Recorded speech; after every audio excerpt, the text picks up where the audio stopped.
Muito bem, meus amigos. Revista Espírita, mês de julho de 1861. Nós vamos estudar hoje, previsão aqui para o nosso trabalho, 2 artigos: Hospital Público e a Prece.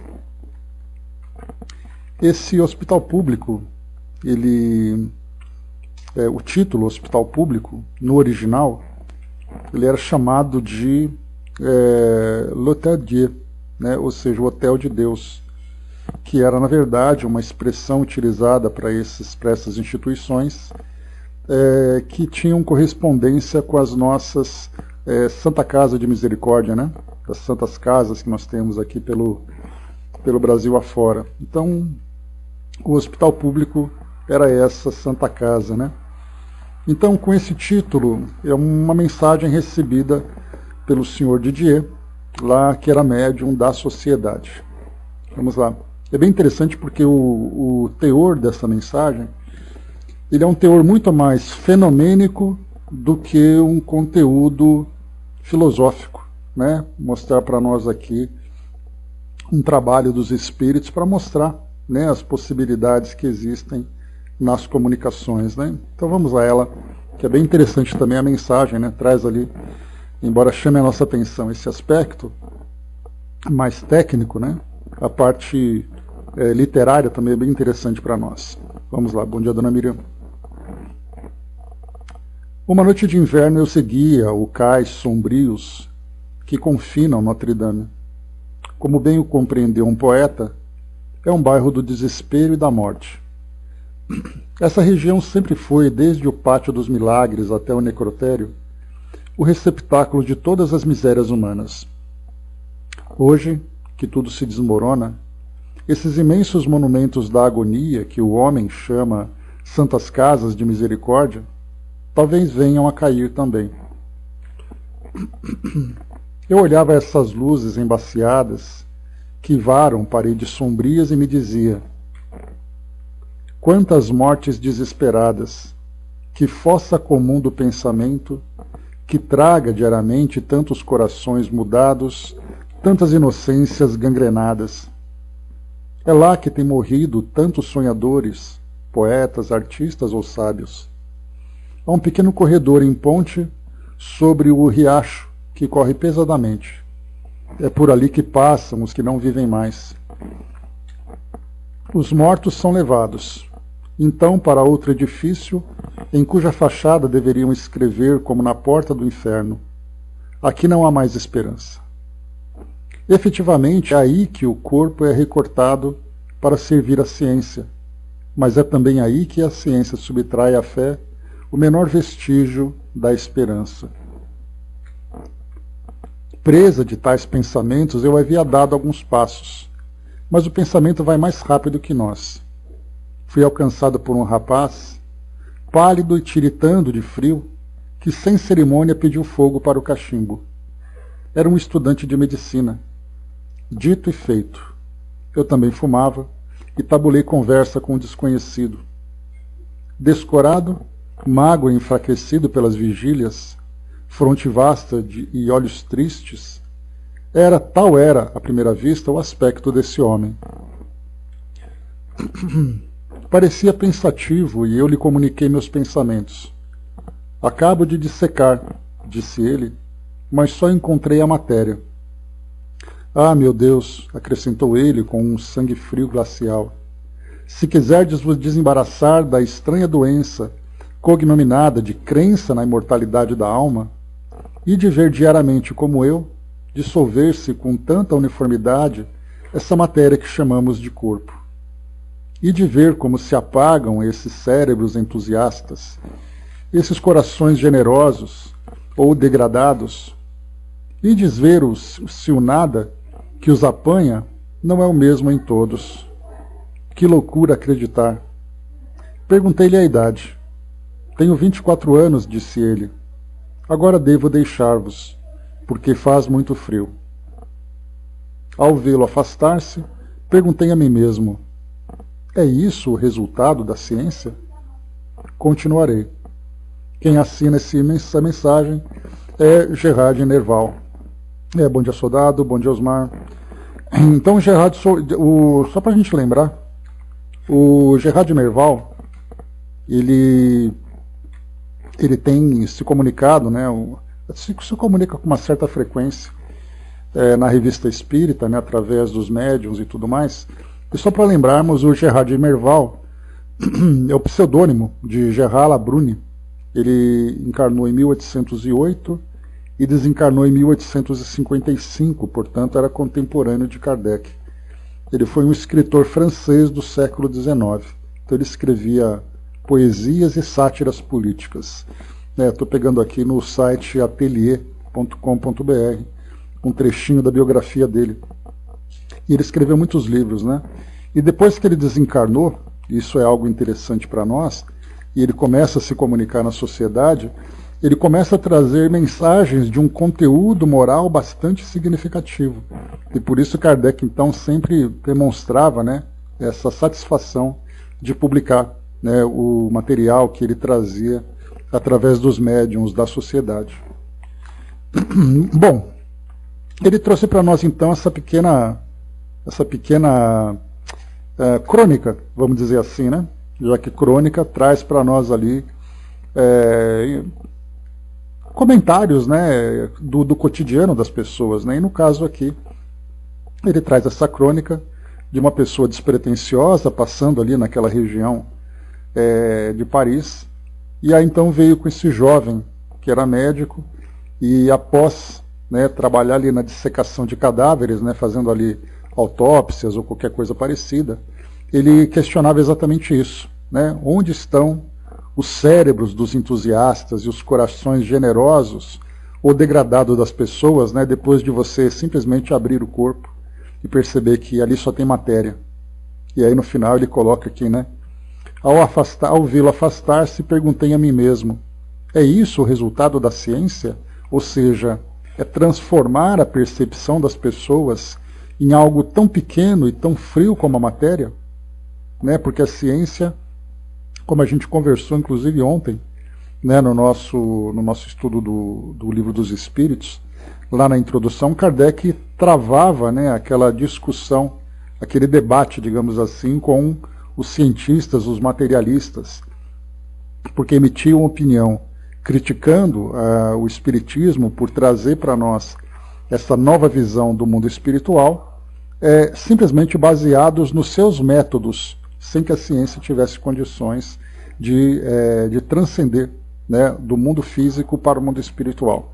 Então nessa crônica aqui traz para nós essa ilustração desse ponto. Mas continuamos, vamos lá. Nota de Kardec. Alguns dias mais tarde, a senhora Costel recebeu em sua casa a comunicação seguinte, cuja analogia com a precedente oferece notável particularidade. Uma noite eu seguia pelos cais desertos. O tempo estava bonito e fazia calor. As estrelas de ouro se destacavam no azul sombrio. A lua arredondava seu círculo elegante e seus níveos raios iluminavam como um sorriso a água profunda. Os álamos, guardas silenciosos das margens do Sena, erguiam suas formas esbeltas e eu passava lentamente, ora olhando o reflexo dos astros na água, ora o reflexo de Deus na abóbada azul. À minha frente caminhava uma mulher, e com uma curiosidade pueril, eu lhe seguia os passos, que pareciam regular os meus.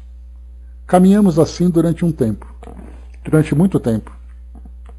Chegados em frente ao hospital, cujas fachadas deixavam ver aqui e ali aberturas iluminadas, ela parou e, virando-se para mim, dirigiu-me subitamente a palavra, como se eu fosse seu companheiro.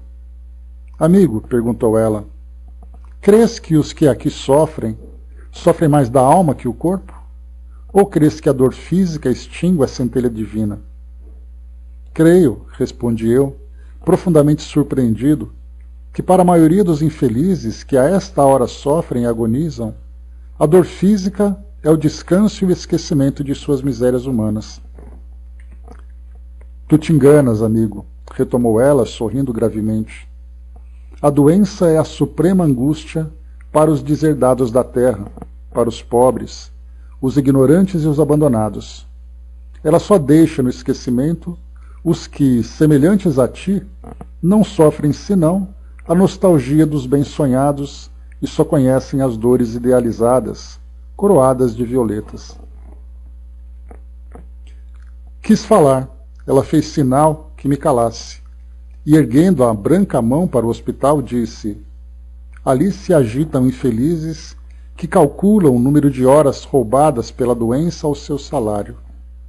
Ali mulheres angustiadas pensam no cabaré, que entorpece a mágoa e faz os maridos esquecerem o pão dos filhos. Ali, acolá, em toda parte, as preocupações terrenas apertam e sufocam o pálido clarão da esperança, que não pode resvalar nessas almas desoladas. Deus é ainda mais esquecido por esses infelizes, vencidos pelo sofrimento, do que no seu paciente labor. É que Deus está muito alto, muito distante, enquanto a miséria está próxima. Que fazer então para dar a esses homens, a essas mulheres, o impulso moral necessário para que se despojem de seu invólucro carnal, não como insetos rastejantes, mas como criaturas inteligentes, ou para que entrem menos sombrios e menos desesperados na batalha da vida? Tu, sonhador, tu, poeta que rima sonetos à lua, alguma vez já pensaste nesse formidável problema que só 2 palavras podem resolver? Caridade e amor? A mulher parecia crescer e o frêmito das coisas divinas corria em mim. Escuta ainda, retomou ela, e sua grande voz parecia encher a cidade com a sua harmonia. E de todos, vós os poderosos, os ricos, os inteligentes, ide espalhar uma notícia maravilhosa. Dizei aos que sofrem e que estão abandonados que Deus, seu Pai, não mais está refugiado no céu inacessível e lhes envia para os consolar e assistir os espíritos daqueles que eles perderam.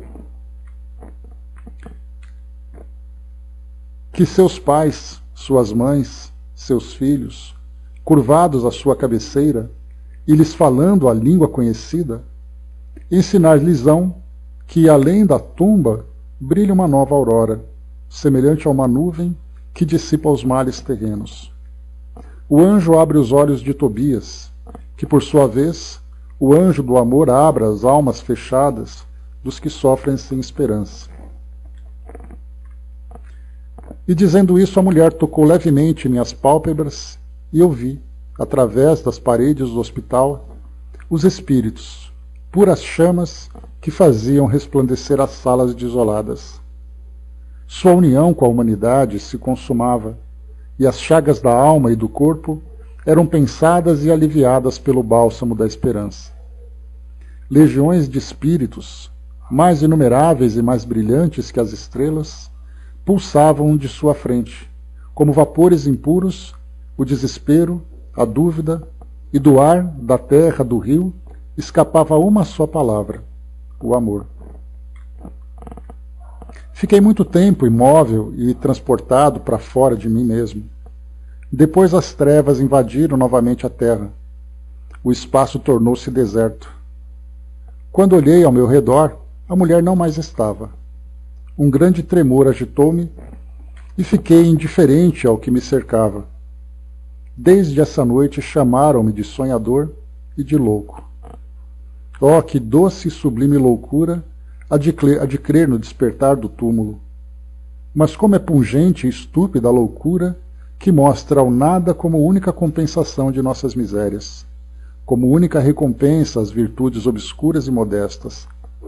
Qual é aqui o verdadeiro louco? O que espera ou o que desespera? Então, Alfred de Musset, o espírito que assina agora essa nova mensagem, e Kardec só finaliza aqui então para nós, ele diz assim: após a leitura dessa comunicação, Gerard de Nerval dita espontaneamente o que segue por outro médium, o Sr. Didier. Meu nobre amigo Musset terminou por mim. Nós nos havíamos entendido, já que a continuação era exatamente a resposta à primeira parte que ditei. era preciso um estilo diferente e imagens mais consoladoras. Então, esse belíssimo artigo, né, que nós acompanhamos aqui, né, e de fato, né, Fabi, bem linda mesmo, mostra para nós então duas crônicas, né? A primeira crônica traz então a visão, né, de Gerard de Merval, daquele jovem médico materialista, que mostrava exatamente ali que a morte simplesmente apaga qualquer esperança, qualquer genialidade, né, da inteligência humana. E depois veio aqui o Alfred de Musset, que também já é um espírito conhecido, aqui dos artigos da Revista Espírita, que traz para nós agora essa outra crônica, falando para nós dessa mulher, né, que mostrou para nós uma visão completamente diferente daquela da matéria. Porque quando nós falamos nesses hospitais públicos, né, como foi mostrado aqui no caso da Santa Casa, especialmente naquela região que nós vimos ali, naquela região de Notre Dame, então vimos um hospital onde miseráveis pessoas, né, que eram colocadas nesses hospitais, que se tornavam quase depósitos, né, de pessoas, apesar dos esforços, né, daqueles que trabalhavam, que se dedicavam, né, mas havia ali uma falta de esperança muito grande, porque as pessoas eram tomadas pelas angústias, pelas misérias humanas, e por causa disso elas acabavam se distanciando de qualquer aspecto da sua realidade espiritual, de qualquer aspecto da presença de Deus. E aí veio essa senhora e começou então a trazer, comentando, né, dos tantos e tantos espíritos ali presentes, né, das pessoas, por mais difícil que fosse a sua condição, elas estavam ali sendo consoladas por pessoas próximas, consoladas por parentes, por amigos, por espíritos protetores. E aí então no toque das pálpebras, né, desse cronista, que era o Alfred nesse caso, ele pôde ver então, saiu da visão da matéria, da visão do hospital, da estrutura, da arquitetura e tudo mais que ele se encontrava, onde ele se encontrava, e aí então ele pôde ver, né, a quantidade de espíritos que estavam ali se mobilizando, para poder atender todas aquelas pessoas que estavam ali vivendo suas encarnações. E nós começamos agora, é interessante que esse artigo ele acaba tocando um pouco daquela visão que nós tivemos do livro Nas Fronteiras da Loucura, que falava do carnaval, aqueles postos de socorro, aquele monte de espíritos vinculados de uma forma negativa com os encarnados, né, por causa das condutas, por causa das viciações, das tendências e tudo mais. E aí então a gente mostra, né, conforme foi colocado para nós, e também quando nós vimos naquele posto de socorro muitos espíritos e muitas pessoas que estavam ali sendo atendidas, espíritos vinculados a ela, espíritos desse teor negativo vinculados a essas pessoas, né? E aqui então a gente mostra que além daqueles espíritos, embora vinculados dessa forma tão negativa com encarnados ou desencarnados, temos também esses espíritos trabalhando, esses espíritos agindo em benefício daqueles que estavam sendo assistidos. Então a gente pode trazer isso hoje, um pouco, né, da nossa realidade, quando nós vemos, por exemplo, né, essas instituições que mostram, né, eu sempre comento com vocês, que é um cenário muito triste que nós temos aqui na cidade de São Paulo, que é aquela região onde dependentes químicos acabam se encontrando, né, a conhecida Cracolândia. E a gente olha para aqueles espíritos e pensa assim, para aqueles indivíduos, né, a gente pensa assim, quantos espíritos obsessores estão ali, sugando toda a vitalidade daqueles indivíduos, absorvendo tudo aquilo que eles estão consumindo de uma forma tão negativa, mas a gente não muda a nossa lente para pensarmos quantos são aqueles trabalhadores que também estão ali, atendendo aqueles espíritos miseráveis, tanto encarnados como desencarnados. Né? Simplesmente julgamos pela aparência. A gente vai lembrar daquela passagem do Chico, né, que a gente sempre comenta, que eu já li, mas eu confesso para vocês que eu não me recordo, né, da fonte dessas informações, quando falava do Chico visitando a penitenciária aqui em São Paulo, naquela década de 1970, se eu não me engano. Que quando ele visitou a penitenciária e tudo mais, né, e ele teve ele foi fazer uma pequena palestra, E aí então, claro que, né, que todo o diretor da penitenciária naquela época tomou toda a precaução para que não acontecesse nada com o Chico, né? Vai que acontece alguma coisa e os jornais começam a acusar aquele homem, quase um santo naquela época, visto pela mídia por ser médium, e também pelo trabalho que ele fazia. Vai que acontece alguma coisa com ele, a culpa depois vai ser do Estado. Então tomou toda a precaução. E o Chico pediu para ficar junto daqueles homens, para que pudesse, depois daquela pequena palestra que ele ia realizar, né, para aquelas pessoas, ele pudesse depois ter contato com eles. E foi aquele grande medo, mas ele queria estar perto daquelas pessoas, ele queria abraçar aquelas pessoas, e foi o que aconteceu, apesar do grande medo, né, dos funcionários ali da penitenciária. E aí depois, na saída, começaram então a perguntar para ele: Chico, você que é médium, você viu muitos obsessores lá dentro? Junto daqueles criminosos e tal? O Chico falou: sim, eu vi, mas eu também vi muitas mães chorando. Né? Então, assim, mostra para nós que nós temos uma tendência a querer, né, assistir a filmes de terror. Então, quando nós vemos esses cenários, a primeira ideia que a gente tem é exatamente ver o aspecto negativo. Mas a gente se esquece, né, de quantos e quantos são aqueles trabalhadores, como nós já vimos, né, nas descrições, por exemplo, de André Luiz, quando ele visitava aquelas regiões inferiores no plano espiritual, e ele falava daquelas tantas e tantas caravanas de espíritos que transitavam anônimos entre aqueles trabalhadores, mas que estavam ali exatamente para socorrer cada um que tivesse, naquele momento, apresentando condições para receber essa assistência.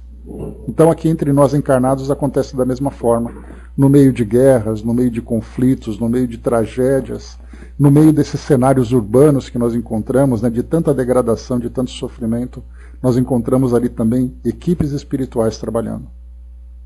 Né, e isso é muito bonito da gente ver, da gente sempre lembrar, porque isso fortalece em nós cada vez mais, né, essa esperança de saber que nós estamos sendo amparados o tempo todo, mesmo diante dessas dificuldades que nós enfrentamos. Né, o soldado colocou aqui para nós, né, sabe-se pouco sobre Deus na doutrina espírita, é muito falado sobre o Criador, mas ninguém viu Deus diretamente, né, existe muito enquanto crença, né, mas Kardec procura fazer exatamente o contrário, né, soldado. Ele procura estimular a nossa lógica, e ele trabalhou isso de uma forma bastante ampla no próprio livro A Gênese, quando ele falava para nós sobre Deus, né, estimulando a nossa razão, não estimulando a nossa imaginação. Né, porque imaginar, a nossa imaginação seria você imaginar o desenho de Deus, o formato de Deus, onde Deus se encontra. Mas o que é Deus? Né, então foi ali que a gente começa com o próprio Livro dos Espíritos, e depois pensando não em Deus numa personalidade, mas Deus numa inteligência e num Criador. E a gente começa depois a entender a profundidade dele através exatamente dos atributos e da sua criação. Né? Então por isso que nós não temos capacidade de conceber a ideia sobre Deus, mas a gente consegue, através da limitação da nossa razão, conhecer as suas ações, as suas realizações. Né? Então essa é a parte importante, mas é natural, né? Essa ideia da personificação de Deus é algo cultural para nós aprendemos isso durante tantas e tantas encarnações, de desenhar, de imaginar, mas sem compreender. E aí vem o grande trabalho agora de Kardec de nos ajudar na compreensão da natureza de Deus, né? E da forma como ele atua, fazendo uma conexão agora com esse texto que nós lemos, através das ações de Deus, através de toda essa cadeia de trabalhadores, né, que atuam, né, dentro dessa grande missão que é atuar em nome de Deus. Né? Então, meus amigos, esse artigo que nós lemos então, mais uma vez, o Hospital Público, né, que muitas vezes um artigo que parece despretensioso, mas que traz para nós um fundo filosófico muito profundo. Né? E aqui é muito interessante. Aqui nós temos então na primeira do Gerard de Merval. Bom dia, professor. Aqui então ele traz a primeira ideia que a gente viu, daquela ideia mais materialista e um pouco mais triste. Mas depois, na segunda, do Alfred Musset, nós vimos aqui então uma mensagem mais esperançosa, né, uma mensagem mais otimista, mas o interessante são dois espíritos trazendo uma mesma visão sobre o mesmo cenário. Né? Então aqui a parte fenomênica que eu comentei com vocês é exatamente isso, né? Como foi colocado aqui no final, que Kardec menciona, né? O meu nobre amigo Musset terminou por mim. Nós nos havíamos entendido, já que a continuação era exatamente a resposta à primeira parte que ditei, era preciso um estilo diferente e imagens mais consoladoras. Né? Então, assim, esse fenômeno bem interessante dos espíritos trazerem esse complemento, e nós vimos algo muito parecido, né, nos trabalhos do Chico, só que ali já não era mais trazer um estilo diferente, mas mantendo o mesmo estilo, quando nós vimos ali alguns livros em que nós tínhamos, né, tanto o Chico trabalhando, como também, né, eu me esqueci o nome daquele outro médium que trabalhava com ele. Me ajudem aí, pessoal, me fugiu o nome. Era o... Vamos lá. Quem lembra? Valdo Vieira, isso. Estrelinha para você, dona Miriam. Então, Valdo Vieira e o Chico trabalhavam, mas de uma forma absolutamente alinhada, para manter o mesmo padrão. Mas ali a ideia era do fenômeno, né? Páginas intercaladas, o mesmo assunto se desenvolvendo, então ali nós tivemos um estilo diferente do que nós tivemos aqui. Um traz uma visão mais concreta e o outro traz uma visão mais esperançosa. Né? Então, bem interessante para a gente poder ver. Bom, esse é o primeiro artigo. Depois leiam de novo com calma, né? Para vocês acompanharem aqui, além da leitura, vocês lerem e fazerem essa reflexão. Né? Bom dia, embaixador. A Fabi colocou, né? Imagina como essa mensagem é consoladora. Né? Às vezes as enfermarias, ainda mais as públicas, né, são tão tristes. E quantos doentes se acham sem assistência, né? Quantos se acham sozinhos, né? Exatamente.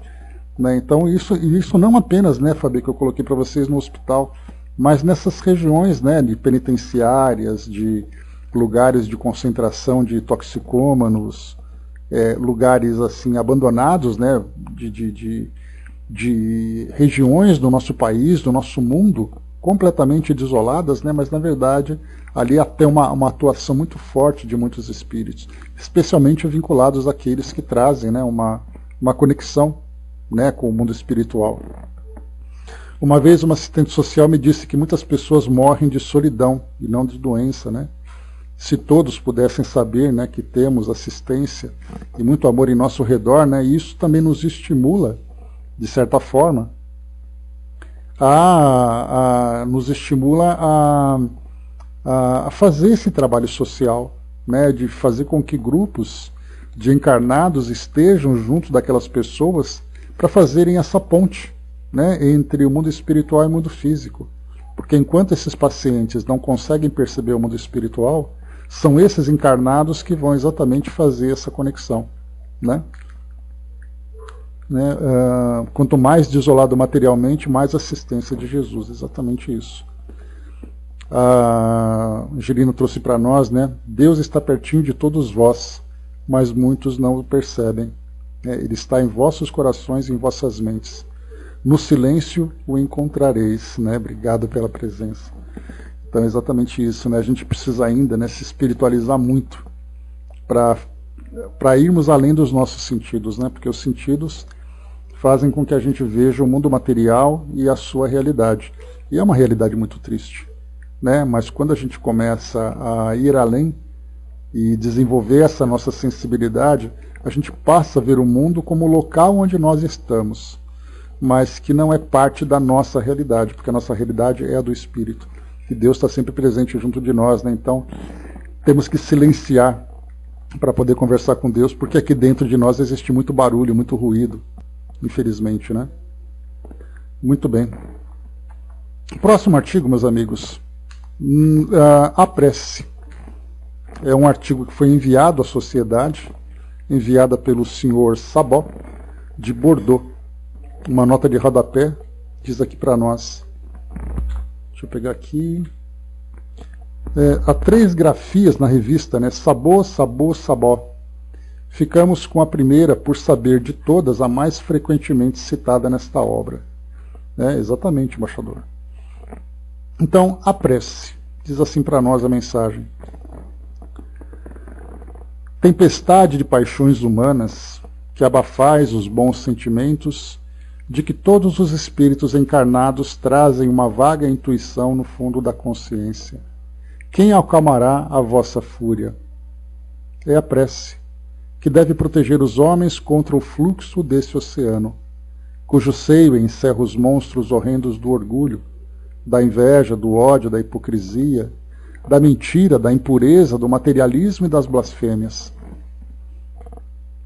O dique que lhe opondes pela prece é construído com a pedra e o cimento mais duros, e impotentes para o transpor, esses monstros se esgotam em vãos esforços contra ele e mergulham, sangrentos e aflitos, nas profundezas abissais.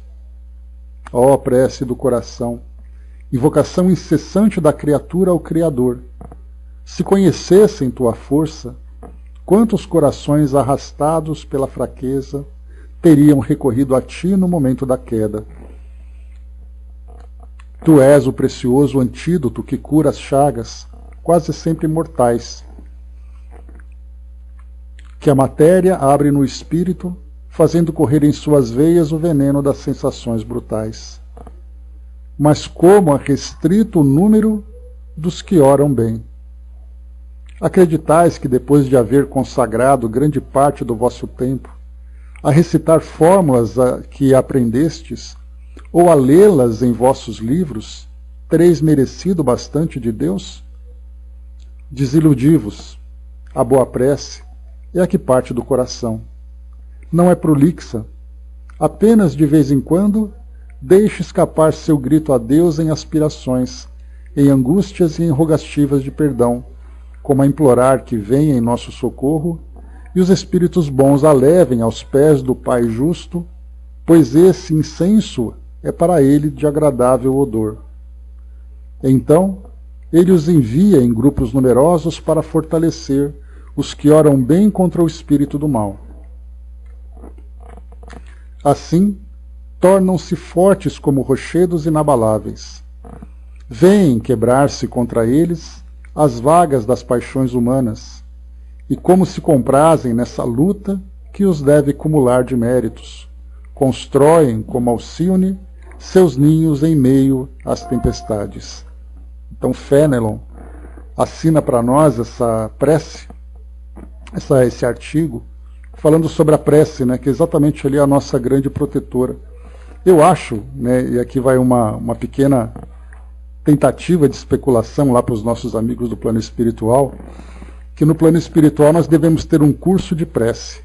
Primeiro, para nós desconstruirmos o conceito de prece que nós temos, né, como Fénelon coloca para nós, né, de leituras, de preces mecânicas, preces decoradas, né, preces prolixas, né, falando e dizendo muito pouco, para que a gente possa aprender as preces do coração.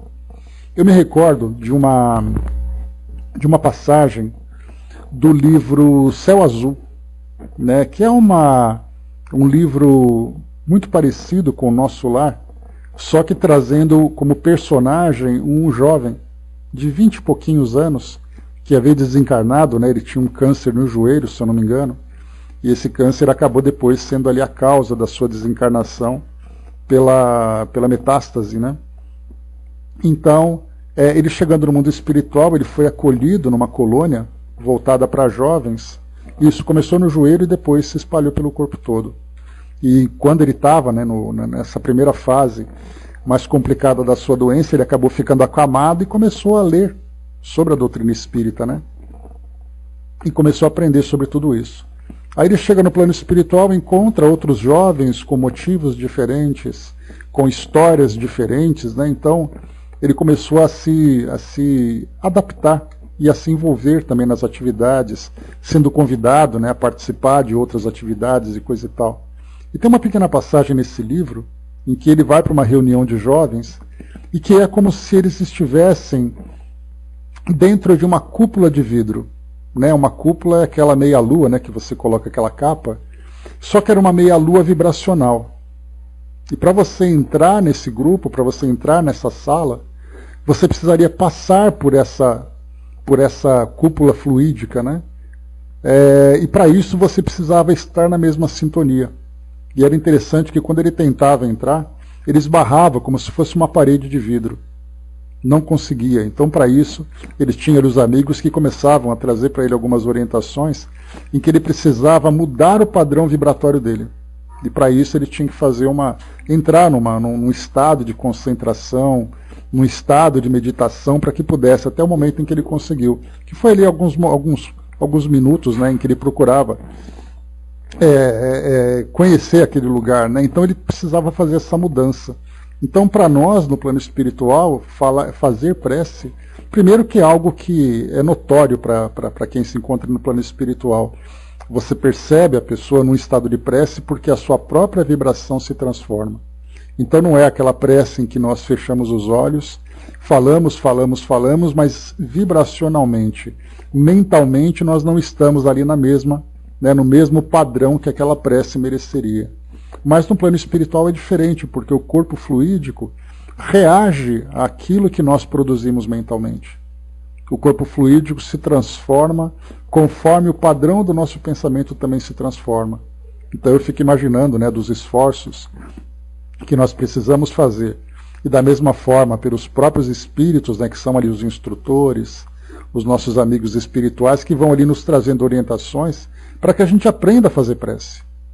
Porque existe aquela prece que nós fazemos agora, especialmente quando as preces se tornam mais fervorosas, nos momentos de maior dificuldade, de maior dor, porque aí nós pedimos com muito mais fervor, a ponto de muitas vezes cairmos de joelhos, juntarmos as mãos e tudo mais, mas precisamos da dor para fazer com que a nossa prece seja profunda, seja sincera, né? Porque nós não temos ainda essa capacidade de elevar o nosso pensamento de fato para fazer com que nós nos coloquemos, né, nessa sintonia perfeita com o plano espiritual. E é claro que sintonia perfeita ainda está muito distante de nós, porque pelo fato de nós mesmos não sermos ainda muito perfeitos, né, ou não sermos ainda perfeitos.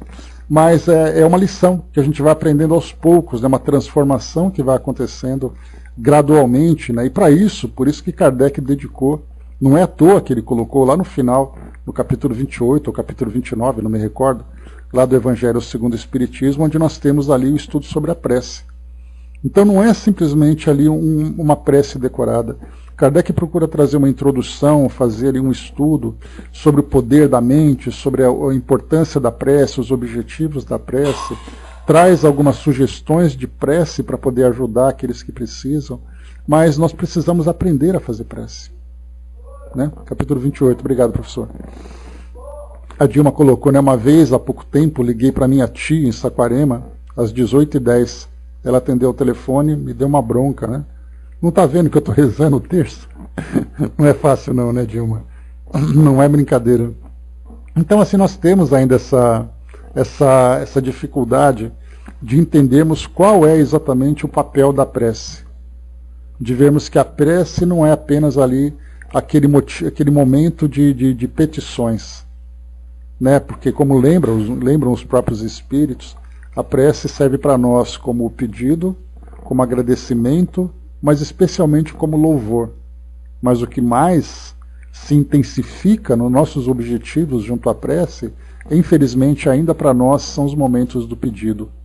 É ali que realmente tudo se encontra muito ainda potencializado, mas o agradecimento, o sentimento de gratidão para nós não é tão intenso e o reconhecimento de Deus também não. Até porque nós vemos muito, né, nesse momento de louvor, aquelas palavras muitas vezes mecânicas, palavras muitas vezes até um pouco falsas, né? Mas, na verdade, ali, infelizmente, nós precisamos de estímulos. E esses estímulos são ainda os estímulos dolorosos para que a gente realmente se sintonize com Deus. O professor colocou, né, pior é que se pede, mas poucos agradecem. Pois é nessa escala, né? O pedido vem primeiro, o agradecimento vem o segundo, e o louvor, que seria simplesmente o reconhecimento, é aquele que se encontra na última escala para nós ainda. Isso é importante, né, falarmos sobre isso, porque nós estamos agora começando a expandir um pouco mais a nossa visão, e é o momento de nós nos policiarmos, né, começarmos a prestar mais atenção na forma como nós nos conectamos com Deus. Né? Osmar lembrou ali também, né? Muitos só fazem a prece no desespero, querem resposta já. Exatamente, Osmar, né? Então, assim, a dor acaba sendo para nós, infelizmente, o maior estímulo. E é um estímulo que, naquele momento em que a gente se junta mesmo, né? A gente chega nas igrejas, nos centros espíritas, né? No silêncio dos quartos, todo mundo ali chorando, pedindo, implorando, mas quando está tudo bem, a gente volta à nossa vida normal. Então ali a gente começa a mudar um pouco mais. Por isso que a gente percebe que nessa faixa em que nós nos encontramos de desenvolvimento espiritual, essa parte de dor ainda é muito mais forte. Conforme nós vamos evoluindo nessa escala espiritual, a gente percebe que no plano espiritual os espíritos simplesmente se conectam com Deus. Porque exatamente se harmonizaram, conseguiram alcançar esse estágio. E esse vai ser exatamente ali o nosso destino. Nos elevarmos cada vez mais, e quanto mais nós nos elevamos, mais nós nos distanciamos das nossas imperfeições. Então, quer dizer, a gente tem ali o caminho para seguir. Basta que a gente se lembre, né? Me lembrou aqui, né, um processo de reconhecer Deus, se aproximar dele e se comunicar com ele, né? Então, por isso que os espíritos mais elevados já estão nessa faixa. Simplesmente vivem mergulhados no pensamento divino, né? Enquanto nós, embora estejamos também, nós nem percebemos isso. Nós não conseguimos ainda desenvolver essa nossa percepção, essa nossa sensibilidade para compreender isso. Por isso que o mundo material para nós é ainda um mundo que nos estimula muito, porque os nossos sentidos espirituais se encontram ainda meio que adormecidos, enquanto que os nossos sentidos materiais estão sempre muito ligados, muito atentos para poder interagir com o mundo material. E por isso dá a impressão de que nós somos seres materiais. A ponto de, inclusive, nós temos aqueles dois grupos, né? Os grupos daqueles que trazem alguma crença na realidade espiritual e aqueles que não acreditam no mundo espiritual. Esses que não acreditam nem sequer percebem que estão envolvidos por essas vibrações. Nós aceitamos estarmos mergulhados, embora não percebamos. Então precisamos muito pensar nisso. Celina, querida Celina, trouxe para nós através do Dudu. A prece é o canto falado. A prece é a voz que tu leva e a voz que tu escuta nele, que reverbera na sua alma, onde seu espírito mostra que algo irá ser feito e algo já foi feito. E assim se percebe que Jesus, ao seu lado, vai te levando na aurora da melhor hora que tu tens para agradecer, ou mesmo até pedir. A prece é o louvor da sua hora, seja na dor, seja no amor. Então está aí a nossa querida Celina trazendo para nós ali. E a gente vê, como somos pequenos alunos ainda, crianças ainda tão ignorantes com relação a essa potencialidade da alma. Porque a gente pensa muito, é muito curioso a gente ver isso, que quando nós estudamos, por exemplo, os livros que trazem para nós as descrições do plano espiritual, a gente vê, por exemplo, os espíritos volitando, os espíritos transpondo obstáculos, os espíritos se locomovendo com a velocidade do pensamento. Então a gente pensa muito nas percepções dos espíritos, a capacidade de perceber, de ver, de escutar e tudo mais. São grandes potencialidades do espírito.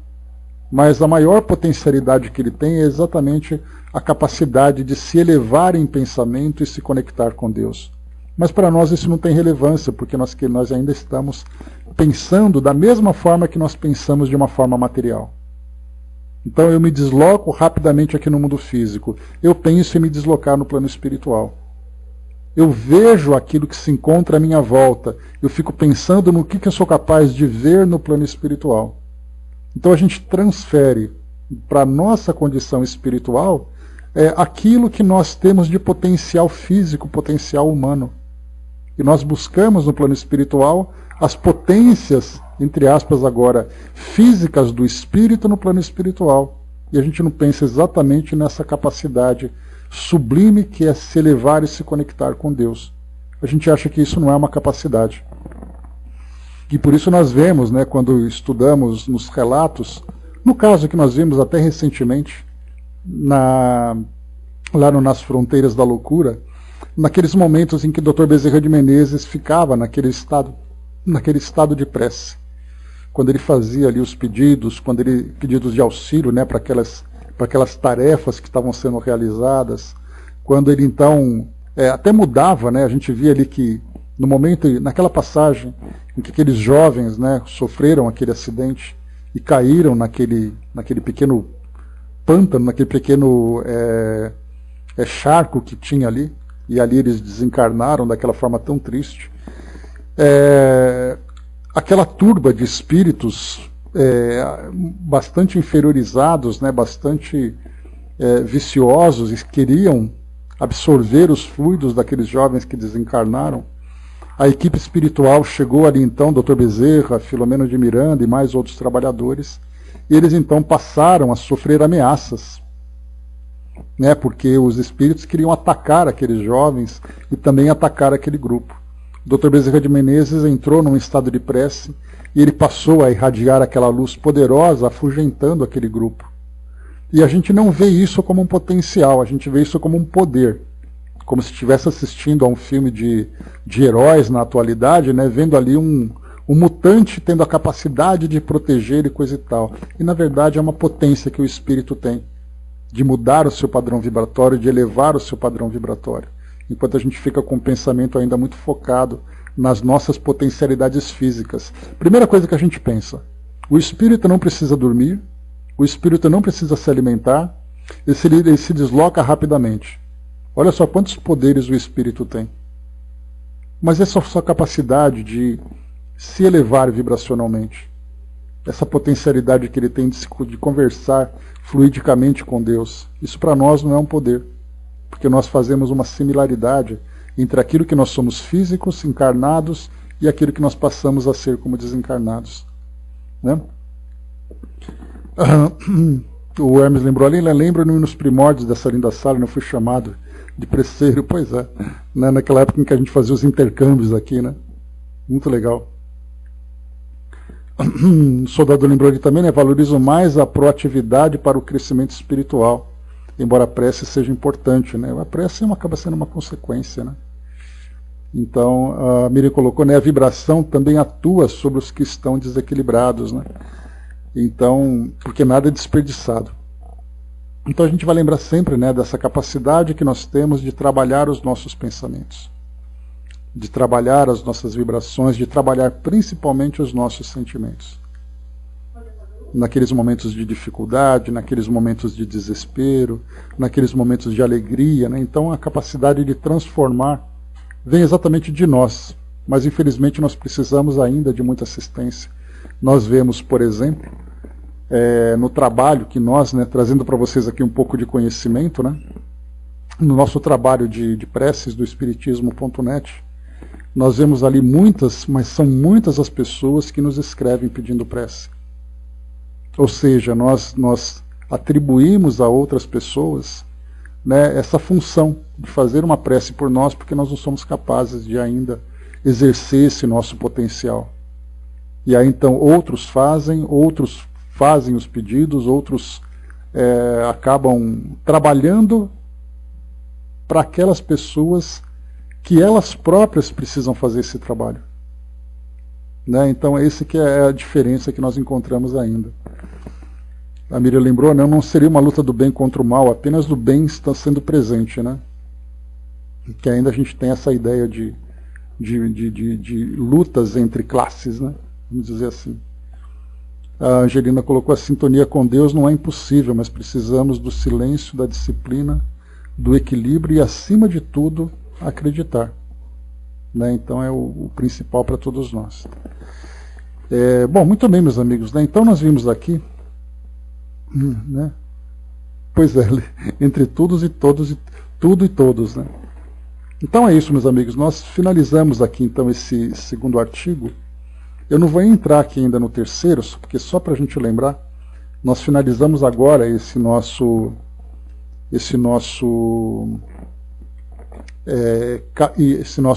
nossa edição de 1861 do mês de julho, e nós entraremos agora no mês de agosto, né, com Kardec já trazendo aqui um pequeno aviso: a Sociedade Parisiense de Estudos Espíritas decidiu, em sessão de 19 de julho, que tomará férias no período de 15 de agosto a 1º de outubro. Em consequência, as sessões serão suspensas nesse intervalo, né? Então, agosto, setembro e outubro, né? Então aqui 3 meses quase, não, deixa eu ver, setembro e outubro, então um mês e meio de férias na sociedade, porque era o verão deles, né? E quase entrando ali um pouquinho na primavera. Então tinha esse período de um mês e meio para dar uma descansada, né? E outros compromissos, né? Descansada para aqueles que estavam cansados do trabalho, porque Kardec não parava nunca, né? Então ele aproveitava esse período, né? Principalmente para fazer viagens, para poder fazer ele todo o trabalho, né? E depois aqui no final, no próximo artigo, nós teremos algo muito interessante, que é o que a gente vai ler, só adiantando para nós, fenômenos psicofisiológicos das pessoas que falam de si mesmas na terceira pessoa, né? Então vai trazer para nós aqui uma notícia do jornal Século, de 4 de julho de 61, de uma pessoa então que falava de si mesma depois de um trauma, né? Então ela falava na terceira pessoa, que nós chegamos a ver um artigo. Não, nem isso, Hermes. Era num estado de transe, essa pessoa falava assim, nós chegamos a ler um artigo, não me recordo o mês agora, mas era uma pessoa que falava assim, ele está com sede. E ele falando dele mesmo, como se tivesse alguém falando, como se o corpo fosse uma outra personalidade. Nesse momento ele está sentindo dor, e é a própria pessoa que está dizendo. Então a gente vai ver esse lado desse artigo, a gente vai fazer uma revisão rápida dele, só para a gente poder lembrar o que aconteceu, porque Kardec vai fazer uma menção nesse artigo, e depois então a gente vê o caso que eles vão mencionar, porque é um artigo longo, inclusive, talvez a gente fique, né, a nossa reunião inteira analisando esse caso, esse fenômeno que Kardec põe aqui, são algumas tantas páginas aqui que a gente vai ler. E depois aqui ele traz, num segundo artigo, manifestações americanas, trazendo aqui alguns registros de um jornal, por exemplo, né, Banner of Light, lá de Nova York, alguns pequenos artigos falando sobre fenômenos, sobre manifestações lá nos Estados Unidos. Kardec já tinha mencionado anteriormente, num artigo falando sobre, né, a qualidade, primeiro a rivalidade, porque existiu, por incrível que pareça, uma rivalidade entre Europa e América do Norte, especialmente Estados Unidos, na realização de fenômenos, a ponto de Kardec mencionar num artigo, dizendo que os estadunidenses diziam que os europeus estavam atrasados, no sentido da qualidade, né, porque as manifestações físicas, as manifestações mais espetaculares, estavam acontecendo nos Estados Unidos, enquanto que na Europa vinham mensagens dos espíritos, comunicações espontâneas, instruções. Então eles diziam, mas essas comunicações, essas psicografias são pouca coisa comparado com os espetáculos que são realizados aqui. Né? Pois é, nem assim eles crescem, né, Fabi? E aí Kardec mencionava, né, que os espíritos diziam que esses fenômenos eram necessários para quem precisava de fenômeno, mas para quem já passou dessa fase, a filosofia é mais importante. Portanto, aquelas manifestações, aqueles comunicados que vinham para formar esse corpo filosófico, essas instruções de, digamos assim, de evangelização, a Europa estava muito mais à frente. Mas o que eles se importavam, né, dentro daquela fogueira de vaidades, era exatamente o estrondo dos espetáculos. Depois Kardec colocou ali um artigo, né, dando até uma certa beliscada, né? Ele trouxe várias publicações de jornais de médiuns que ofereciam serviços mediúnicos, cobrando tais valores de comunicações, disso, daquilo. Então havia essa rivalidade. E aqui agora, nesse artigo, ele traz manifestações americanas. Então ele vai dizer aqui para nós, nessas publicações, alguns relatos de fenômenos, né, que aconteciam naquela época, né? Então são várias citações, que é bem interessante aqui para a gente conhecer de que forma é que acontece, e depois, claro, ele vai trazer ali um pequeno comentário para poder fechar o assunto. E é isso, né? Então, fechando por aqui. O Dudu trouxe para nós aqui, né, uma poesia para nos ajudar. Diz assim: Tu ora ele ora. Tu pede, ele dá. Tu agradece, ele recebe. Tu lembra de pessoas, ele vai lá e ajuda. Tu fala do doente, ele manda o remédio. Tu chama por ele está sempre contigo. Tu e ele e tu. Simples assim, né? Obrigado pela presença, pela participação aqui com a gente, né? Simples assim, poesia simples, objetiva, clara e pronto. Somos nós e ele e nós. Alguma dúvida sobre isso, gente? Não, né? Então é isso, meus amigos. Encerrando por aqui o nosso trabalho com essa cerejinha aqui no nosso bolo, para poder finalizar o nosso estudo. Então, mais uma vez, nós concluímos aqui a nossa